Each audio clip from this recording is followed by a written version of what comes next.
Beneath the streets of Los Angeles, San Bernardino, and the Coachella Valley, geologists have just confirmed something they've been quietly tracking for years. Two of Southern California's most significant fault systems are now carrying more built-up pressure than at any point in the last 1,000 years. Scientists have a specific term for this state: critically loaded. And the exact spot where these two faults meet has earned its own unsettling nickname among researchers: an earthquake gate. This is what a major new study just revealed about the seismic risk facing Southern California, and why experts say it could be genuinely bad news for one of the most densely populated regions in the entire country. If deep dives into the planet's most closely watched fault systems matter to you, hit subscribe now, because we break down verified published research like this every single week. Let's start with the two fault systems at the center of this new research, because understanding how they relate to each other is essential to understanding why this finding carries so much weight. The Southern San Andreas Fault and the San Jacinto Fault run roughly parallel to one another through Southern California.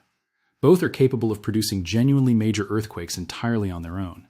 For decades, seismologists have mostly studied each of these faults as separate systems, tracking their individual stress levels and earthquake histories independently of one another. This new research, published in the Journal of Geophysical Research and led by geologist Julian Lozos at California State University, Northridge, takes a fundamentally different approach, specifically examining how these two fault systems interact with and influence one another over time. The research team built detailed computer simulations modeling roughly 1,000 years of major earthquake activity across this specific region, using that historical reconstruction to estimate exactly how stress has built up and shifted between neighboring fault segments over the centuries.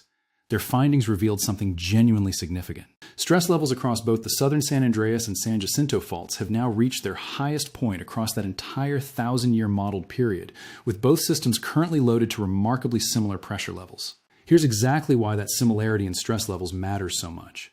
And this is worth sticking around for, because it's what separates this finding from routine earthquake risk assessments you may have heard before. When two neighboring fault systems carry similar levels of built-up stress, they become considerably more likely to influence and potentially trigger activity in each other. The research specifically identifies a location called Cajon Pass, a mountain junction northeast of Los Angeles near San Bernardino, as the critical point where the San Andreas and San Jacinto fault systems physically meet. The research team has described this junction using a particularly memorable term: an earthquake gate. It's a physical location that essentially determines whether a rupture starting on one fault stays contained to that single fault, or jumps across and triggers a much larger combined rupture involving both fault systems at once. According to the research, what actually determines whether that gate stays closed or swings open is precisely how closely aligned the stress levels are between the two fault systems at any given time. And right now, according to this newest research, both faults are loaded to almost exactly the same critical pressure level.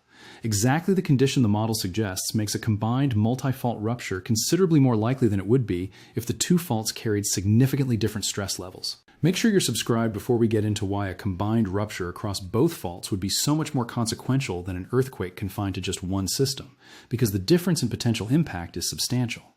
A rupture confined to a single fault segment, however powerful, remains fundamentally limited by that fault's own length and structure. A rupture that successfully jumps across the earthquake gate at Cajon Pass, however, would involve both the San Andreas and San Jacinto fault systems rupturing together as one significantly longer, more powerful combined event. Researchers describe this joint rupture scenario as considerably larger and more destructive than anything confined to a single fault alone, with the potential to affect Los Angeles, San Bernardino, Riverside, and the Coachella Valley, among the most densely populated metropolitan areas anywhere in the United States. It's worth putting this research into historical context, because Southern California's last comparably major earthquake actually occurred on a completely different section of fault entirely. The devastating magnitude 7.9 earthquake that struck San Francisco on April 18, 1906, killing approximately 3,000 people and devastating much of the Bay Area, occurred specifically on the northern section of the San Andreas Fault, releasing an enormous amount of accumulated stress in that particular region. Critically, that 1906 rupture did absolutely nothing to relieve the stress building up along the separate southern fault system examined in this newest research. Earthquakes occurring in one part of a fault network generally don't relieve pressure building up elsewhere along the same broader system. The specific fault segments covered in this study have continued quietly accumulating strain for decades, and in some locations for centuries, entirely independent of whatever stress release happened further north back in 1906. Here's why outside experts have specifically welcomed this new research as a genuinely valuable contribution rather than dismissing it as just another routine earthquake warning. and understanding how it's been received by the broader scientific community reveals exactly why it carries so much credibility. Bill McGuire, Professor Emeritus of Geophysical and Climate Hazards at University College London, who wasn't directly involved in this specific research, described the underlying earthquake gate concept as a genuinely valuable, elegant scientific idea, one carrying important implications for how researchers build future earthquake risk scenarios going forward. He specifically highlighted the finding that stress levels on these faults have reached a historic high as particularly important information for understanding the timing risk associated with a future major earthquake in the broader Los Angeles region. He also noted that large earthquakes are now considered overdue for both Northern California, covering the San Francisco Bay Area, and Southern California, covering the greater Los Angeles region, a view that reflects a broader scientific consensus extending well beyond just this single new study. It's important to be precise about what this research does and doesn't actually claim, since headlines covering complex scientific findings can sometimes create misleading impressions. The published study explicitly does not predict when a future earthquake will strike. What the research specifically demonstrates is that current stress conditions across these two fault systems have reached a critically loaded state, unprecedented within the 1,000-year period the researchers modeled, a finding that increases the calculated probability of a significant earthquake occurring without providing any specific timeline for exactly when that might happen. That distinction has proven particularly important given how this research has been covered across different media outlets since publication. While credible science journalism has generally represented the findings accurately, framing them as a significant but appropriately caveated update to long-term earthquake risk assessment, some less rigorous commentary has occasionally stretched the study's actual conclusions toward more sensationalized, imminent danger framing that the original research itself doesn't support. Anyone encountering this story across different sources should look for direct reference to the peer-reviewed publication itself rather than relying on secondhand commentary that may exaggerate its more measured conclusions.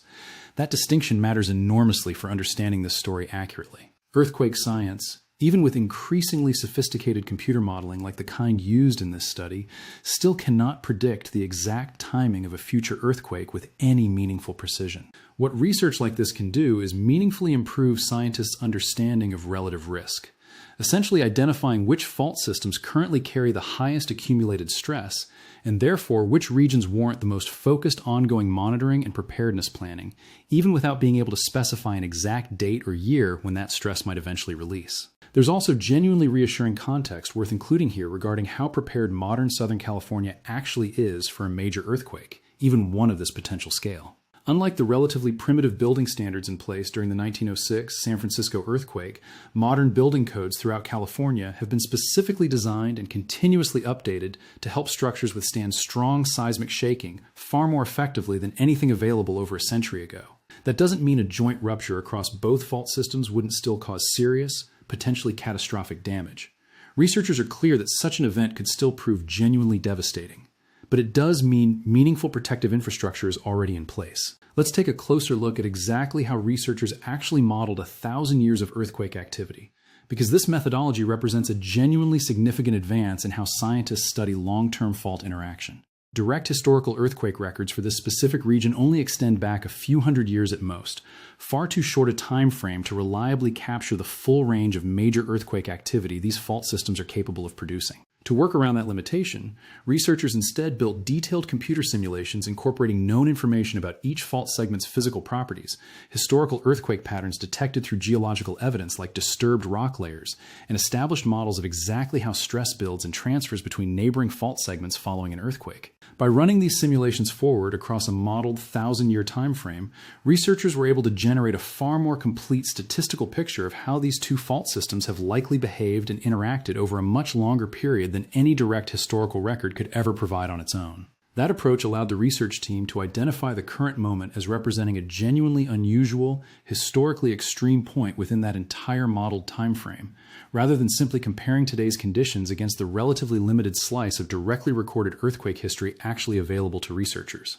It's also worth understanding a bit more about the specific geography of Cajon Pass itself, since its particular physical structure is central to why researchers identified it as such a critical junction point. Located northeast of Los Angeles, near San Bernardino, Cajon Pass sits at the exact point where the San Bernardino Mountains meet the San Gabriel Mountains, forming a natural mountain gap that has long served as a major transportation corridor carrying highways and rail lines through otherwise rugged terrain. Beneath that same surface geography, the San Andreas and San Jacinto faults converge at this exact location, making Kajan Pass simultaneously a critical piece of California's transportation infrastructure and a critical point of interest for understanding how these major fault systems might interact during a future seismic event. That overlap between critical infrastructure and critical seismic risk carries real practical significance for emergency planning throughout the region. A major earthquake specifically impacting this junction could simultaneously threaten transportation routes and regional power infrastructure. Precisely the kind of cascading, multi-system impact that makes disaster planning around this scenario considerably more complex than planning for an earthquake affecting a more isolated location. Looking at the broader implications of this research, seismologists studying Southern California's earthquake risk have generally welcomed this new modeling approach as a valuable tool for better understanding exactly how neighboring fault systems influence each other, an area of earthquake science that has historically received less detailed attention compared to studying individual fault segments in isolation. If this modeling methodology proves successful and reliable when applied to this specific California case, researchers may look to apply similar techniques to other regions around the world where multiple significant fault systems exist in close proximity, potentially improving earthquake risk assessment methodology well beyond just this one scenario. For residents throughout Southern California, and particularly within the specifically identified risk zone covering Los Angeles, San Bernardino, Riverside, and the Coachella Valley, this research reinforces guidance that emergency planners and seismologists have consistently emphasized for years, regardless of any single new study's specific findings. Understanding basic earthquake preparedness, having a clear emergency plan in place, securing heavy furniture and objects that could fall during strong shaking, and knowing exactly what to do the moment an earthquake begins remains just as relevant and important as it's ever been, given that earthquake science still cannot provide any specific advance warning of exactly when a major seismic event might occur.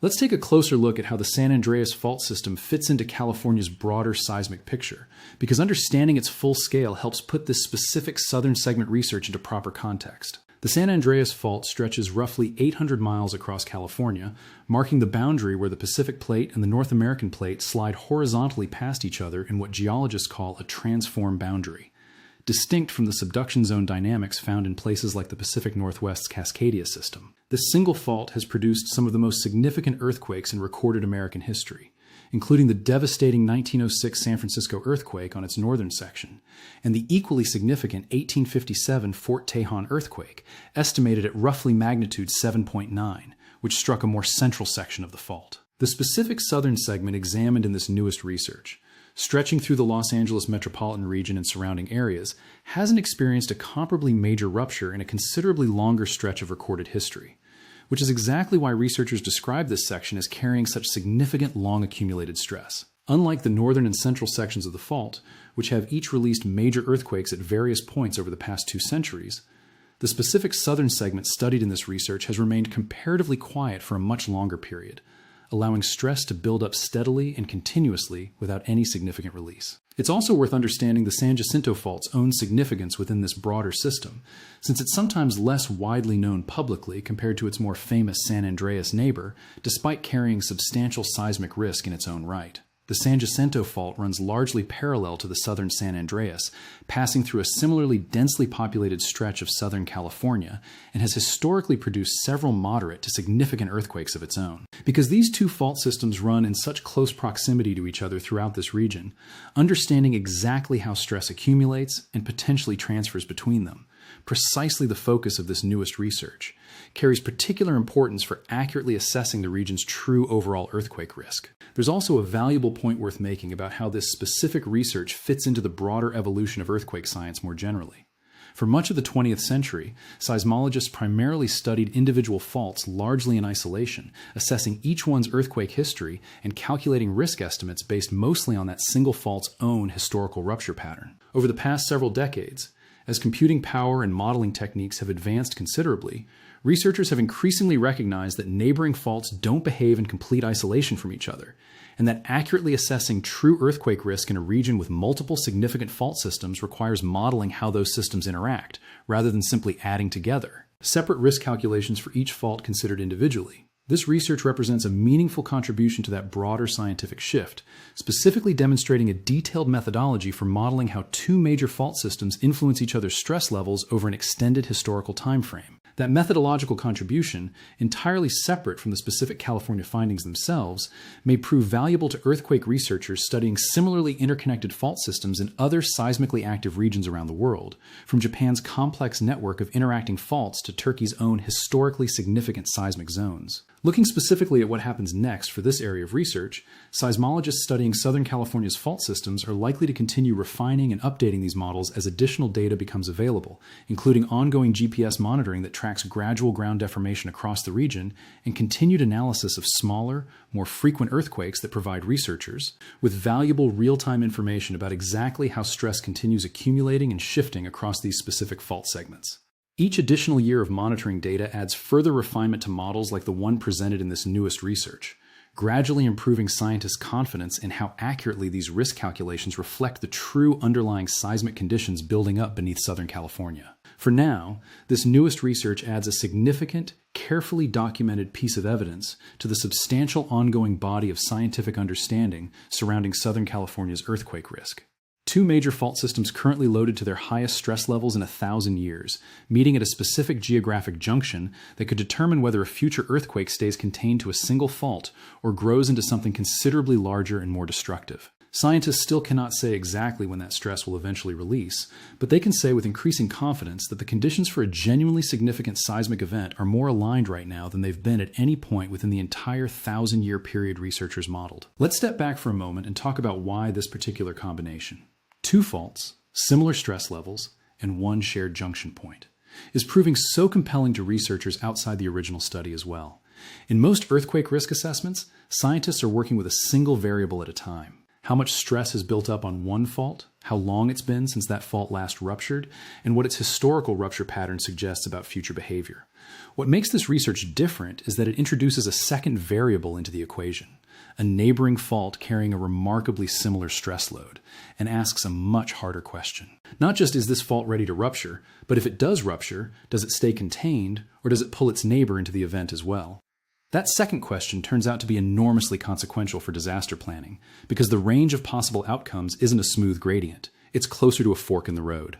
A rupture that stays confined to one fault segment is a serious, well-understood hazard that emergency planners have modeled extensively for years. A rupture that jumps the gate at Cajon Pass and combines both fault systems is a substantially different and larger event, with a longer rupture length, more energy released, and a broader footprint of severe shaking across a wider stretch of Southern California's most populated areas. This is also part of why the earthquake gate framing has resonated so strongly with seismologists outside the original research team.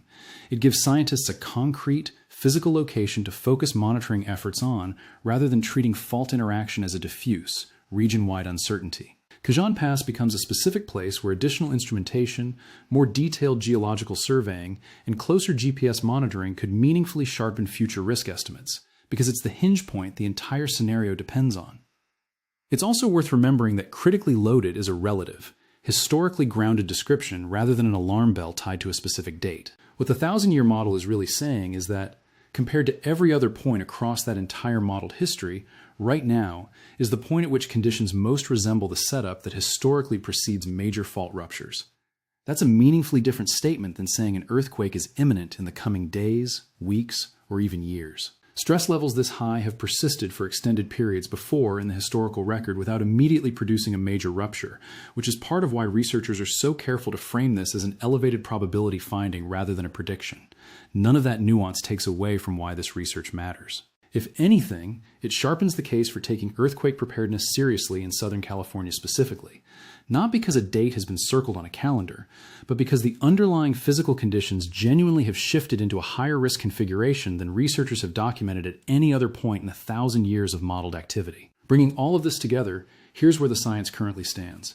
Two of Southern California's major fault systems, the Southern San Andreas and the San Jacinto, are both carrying more accumulated stress than at any point across 1,000 years of modeled earthquake activity. That stress is loaded to remarkably similar levels on both faults, and the two systems physically converge at Cajon Pass, a location researchers have taken to calling an earthquake gate, because it's the point that could determine whether a future rupture stays limited to one fault or combines into a much larger, more destructive event spanning both. The research doesn't predict when that might happen.